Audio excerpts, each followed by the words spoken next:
अस्सलाम वालेकुम dear students. आपको इंग्लिश ग्रामर इसलिए डिफ़िकल्ट लगती है क्योंकि आप रूल्स को याद नहीं करते, आप रट्टा लगाते हैं। तो आइए मैं आज आपको एक अच्छा सा इंग्लिश ग्रामर का रूल सिखाऊं। ये रूल बहुत बार मुख्तलिफ टेस्ट्स में पूछा गया है। तो आज हमारा टॉपिक है इट इज़ टाइम के बाद अगर सब्जेक्ट इस्तेमाल किया जाए तो आपको वर्ब का सेकंड फॉर्म इस्तेमाल करना है। हालांकि वहाँ पे बात जो है वो पास्ट की नहीं होती, वहाँ पे बात होती है प्रेजेंट की या आप कह सकते हैं फ्यूचर की। लेकिन वहाँ पे जो टेंस इस्तेमाल किया जाता है वो सिंपल पास्ट इस्तेमाल किया जाता है। ये बात याद रख लें। अगर सेंटेंस के स्टार्ट में इट इज़ टाइम आए और उसके बाद में सब्जेक्ट आए तो आपने वर्ब का सेकंड फॉर्म इस्तेमाल करना है।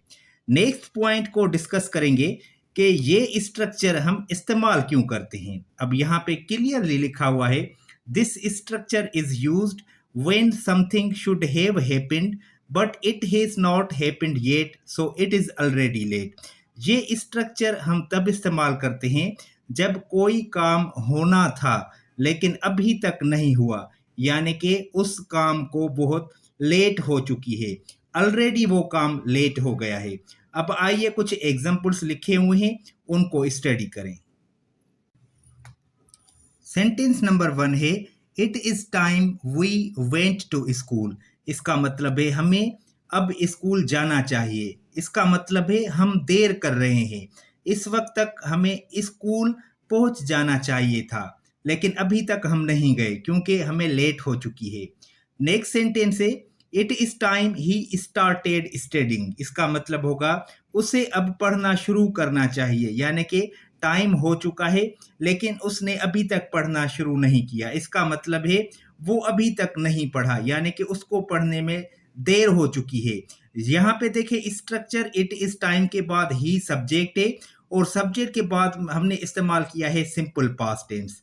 नेक्स्ट सेंटेंस है it is time you did your homework. इसका मतलब होगा तुम्हें अब अपना होमवर्क करना चाहिए, यानी कि होमवर्क करने के लिए जो टाइम था वो हो चुका है लेकिन अभी तक तुमने होमवर्क को स्टार्ट नहीं किया।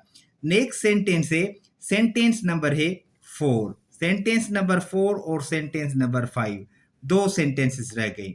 सेंटेंस नंबर 4 है it is time they left the room. इसका मतलब होगा उन्हें अब कमरा छोड़ देना चाहिए, यानी कि टाइम हो चुका है कि वो कमरे को छोड़ दें लेकिन अभी तक उन्होंने कमरे को नहीं छोड़ा, लेट हो चुकी है, वो अभी तक बैठे हैं।